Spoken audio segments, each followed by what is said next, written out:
Тыңдаңыздар, барлық біздің даңқты мектеп оқушылары.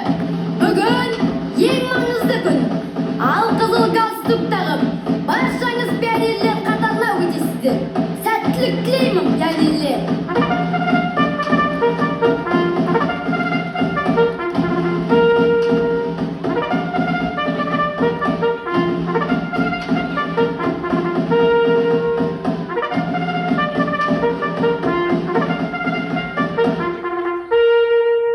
Мен Владимир Ильич Ленин атындағы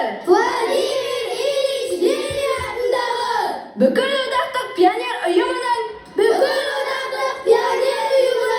қатарына кіре отырып, жолдастарымның алдында салтанатты түрде уәде етемін.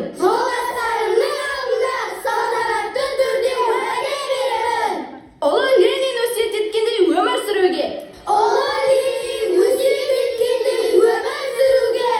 коммунистік партия үйреткендей, кеңес одағының пионерлерінің заңдары талап еткендей, өз отанымды шын жүректен сүюге және қорғауға уәде беремін.